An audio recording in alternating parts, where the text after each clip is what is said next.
Hi friends, എല്ലാവർക്കും Shaz creative ഹബിൻ്റെ poster designing ക്ലാസ്സിലേക്ക് ഹൃദ്യമായ സ്വാഗതം. ആദ്യമായി നമുക്ക് പിക്സൽ ലാബിൻ്റെ സാധ്യതകൾ എന്തൊക്കെയാണെന്ന് ചർച്ച ചെയ്യാം. പിക്സൽ ലാബിൽ നമുക്ക് വളരെ ക്രിയേറ്റീവായിട്ട് ലാപ്ടോപ്പിലൊക്കെ ചെയ്യുന്നത് പോലുള്ള പ്രൊഫഷണൽ പോസ്റ്ററുകൾ നമുക്ക് നിർമ്മിക്കാൻ സാധിക്കും. ഉദാഹരണത്തിന് ബ്രൗഷറുകൾ, ഈ പോസ്റ്ററുകൾ, വിസിറ്റിംഗ് കാർഡ് പോലുള്ള കാര്യങ്ങളൊക്കെ നമുക്ക് പിക്സൽ ലാബിൽ ഡിസൈൻ ചെയ്യാൻ സാധിക്കുന്നതാണ്. പിക്സൽ ലാബ് നമുക്ക് പ്ലേ സ്റ്റോറിൽ നിന്ന് ഇൻസ്റ്റാൾ ചെയ്യാൻ സാധിക്കും. പക്ഷേ അതിൽ കാര്യമായിട്ടുള്ള മലയാള ഫോണുകളൊന്നും ഉണ്ടാവില്ല. നേരെ മറിച്ച് നമ്മൾ ഗൂഗിളിൽ മല്ലു പിക്സൽ ലാബ് എന്ന് അടിച്ചു കഴിഞ്ഞാൽ നമുക്ക് അവിടുന്ന് വളരെ സിമ്പിളായിട്ട് ഡൗൺലോഡ് ചെയ്യാൻ സാധിക്കുന്നതാണ്. അതിൽ ധാരാളം മലയാള ഫോണുകളെല്ലാം ലഭിക്കും നമുക്ക്.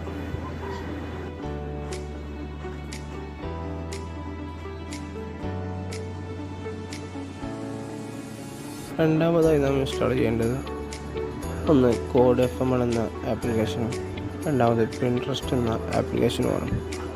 ഇത് രണ്ടും പോസ്റ്റർ ഡിസൈനിങ്ങിന് അത്യാവശ്യമായ രണ്ട് ആപ്ലിക്കേഷനുകളാണ്.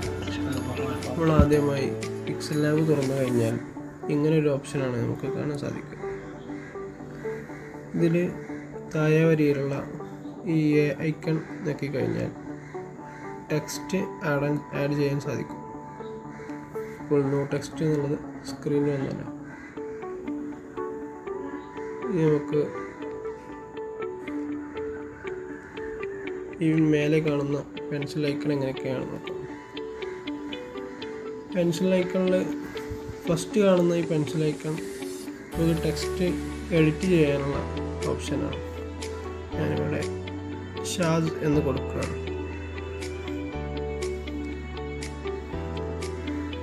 ഞാൻ കൊടുത്തുവിടെ. രണ്ടാമതായിട്ടുള്ള ഓപ്ഷന് ഈ ടെക്സ്റ്റ് കോപ്പി ചെയ്യാനുള്ള ഓപ്ഷനാണ്. ഈ കോപ്പിയുടെ ചിഹ്നം നോക്കുമ്പോൾ ഷാസ് എന്നുള്ളത് 2 പാർട്ടായി മാറി. മൂന്നാമതായിട്ടുള്ളത് ടെക്സ്റ്റിൻ്റെ സൈസ് സെറ്റ് ചെയ്യാനുള്ളതാണ്. ഇവിടെ സൈസ് പ്ലസ് ഒക്കെ നോക്കി കഴിഞ്ഞാൽ കൂടുകയും മൈനസ് നോക്കി കഴിഞ്ഞാൽ നേരെ ഓപ്പോസിറ്റ് കുറയുകയും ചെയ്യുന്നത്. പിന്നീടുള്ളൊരു ഓപ്ഷന് റൊട്ടേഷൻ ചെയ്യാനുള്ള ഓപ്ഷനാണ്. അതിന് 2 ഓപ്ഷൻ ഉണ്ട്. നമ്മൾ ഈ കാണുന്ന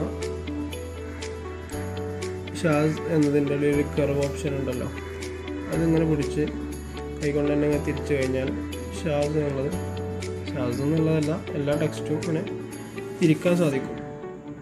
അതുപോലെ തന്നെ അതിനായിട്ടൊരു ടൂള് അവർ കൊടുത്തിട്ടുണ്ട്.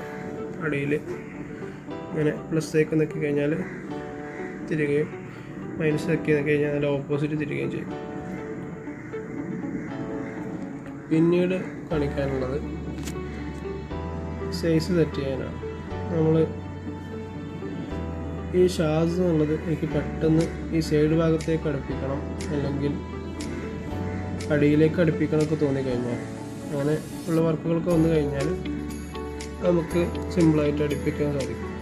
ഈ ഇടത്തെ ഭാഗത്തേക്ക് അടുപ്പിക്കാൻ ഈ സൈഡ് ഭാഗം, അതുപോലെ നേരെ ഓപ്പോസിറ്റേക്ക് അടുപ്പിക്കാൻ ഈ ഭാഗവും, നേരെ സെൻട്രലൈസ് ചെയ്യാൻ ഈ നടുവിലെ സ്വിച്ചുമൊക്കെ ഉപയോഗിക്കാവുന്നതാണ്.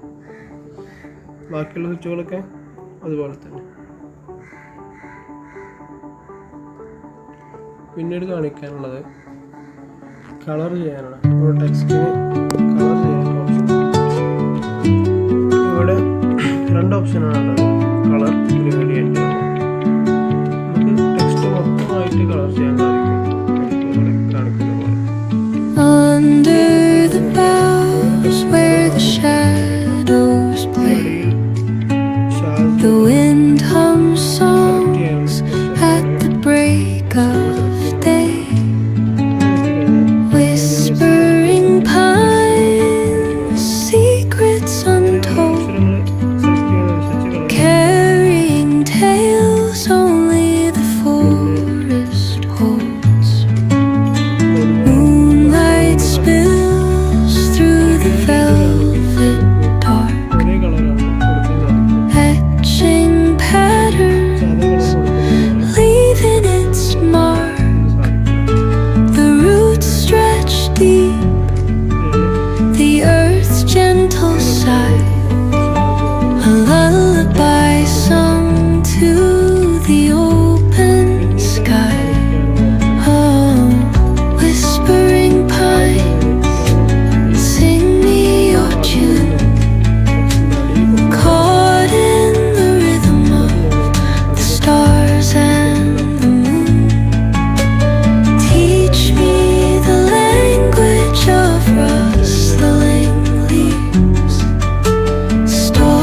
crown. ടെക്സ്റ്റുകളൊക്കെ ചെയ്യുമ്പോൾ നമുക്ക് zoom ചെയ്ത് While rivers whisper truth as they flow down,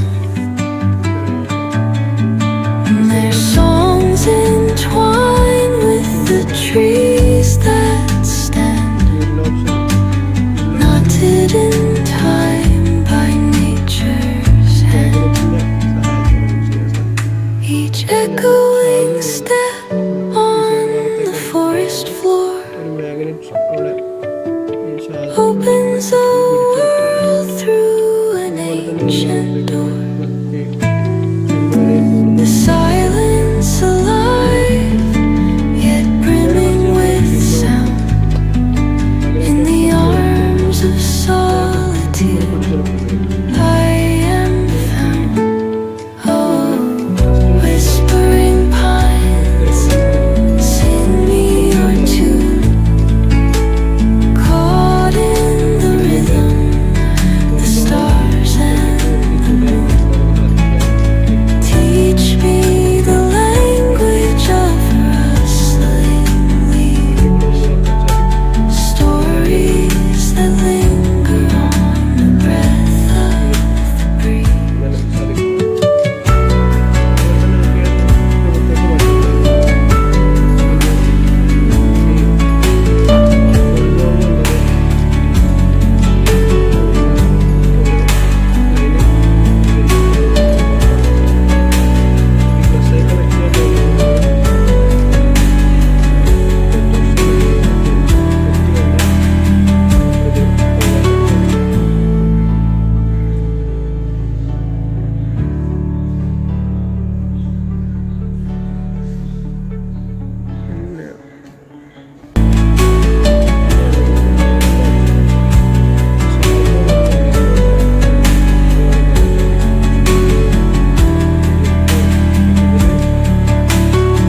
option ഉണ്ട്, ലോക്ക് ചെയ്യാൻ സാധിക്കും. എനിക്ക് ഒരു വർക്ക് ചെയ്യുമ്പോൾ അല്ലെങ്കിൽ ഒരു ടെക്സ്റ്റ് ഇങ്ങനെ എഡിറ്റ് ചെയ്യുമ്പോൾ കൈകൊണ്ട് നോക്കുമ്പോൾ മറ്റേ ടെക്സ്റ്റ് പെട്ടെന്ന് സെലക്ട് ആയി പോകുന്ന ഒരു ഓപ്ഷൻ ഉണ്ടാവും. ഞാനിപ്പോൾ ഈ വൈറ്റ് ടെക്സ്റ്റാണ് എഡിറ്റ് ചെയ്യാൻ സാധിക്കും ഉപയോഗിക്കാൻ കരുതുന്നത്.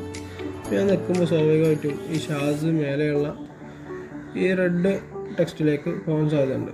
അപ്പോൾ നമുക്ക് ലെയർ ബോക്സിൽ പോയിട്ട് നേരെ മേലെയുള്ള ഏത് ഇതാണ് നമ്മൾ സെലക്ട് ചെയ്തത് അതിൻ്റെ അടിയിലൊരു ബ്ലൂ ലൈന് അടിയിൽ കാണാൻ സാധിക്കും. അത് നമുക്ക് ലോക്ക് ചെയ്ത് മറ്റേ ടെക്സ്റ്റിൽ നമുക്ക് വർക്ക് ചെയ്യാൻ സാധിക്കുന്നതാണ്. ഇങ്ങനെ